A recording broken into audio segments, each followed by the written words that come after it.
সম্মানিত দর্শক, ডিজিটেক ছড়া ইউটিউব চ্যানেলে আপনাকে স্বাগতম।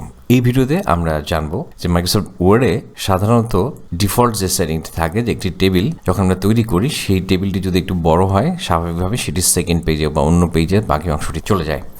আমরা চাইছি যে আমাদের এই টেবিলটি যেন 2-3টি পেজে অবস্থান না করে, এটি যেন যেখানেই থাক না কেন একটি পেজের মধ্যেই যেন টেবিলটা অবস্থান করে, এরকমভাবে যেন টেবিলটি থাকে। তো সেই সেটিংটা আমরা কীভাবে করবো চলুন দেখব।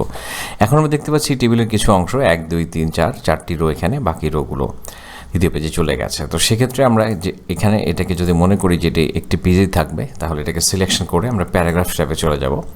হোম ট্যাবের অধীনে থাকে প্যারাগ্রাফটি, এবং এখানে কিপ উইথ নেক্সট এবং কিপ লাইন টুগেদার এই দুটো আমরা এখানে ওকে করে দেব। তাহলে লক্ষ্য করুন, এই টেবিলটি এখন দ্বিতীয় পেজে অটোমেটিকলি চলে গেছে। এবং আমি যদি এই টেবিলটাকে এখন ইন্টার প্রেস করি, দেখুন এই টেবিলটি এখন কিন্তু 2-3টি অংশ এখানে নেই, পুরোটি আবার অন্য একটা পেজে চলে গেছে। ঠিক এভাবেই আমরা একটি টেবিলকে যে কোনো একটি পেজে যেন সে পুরো টেবিলটি যেন থাকে, সেভাবে আমরা এটাকে সেটিং করতে পারি। এরকম আরও গুরুত্বপূর্ণ টিপস দেখার জন্য আমাদের চ্যানেলটির সাথেই থাকুন, এবং এতক্ষণ ভিডিওটি মনোযোগ দিয়ে দেখার জন্য আপনাকে অসংখ্য কৃতজ্ঞতা জ্ঞাপন করছি। খুব ভালো থাকবেন।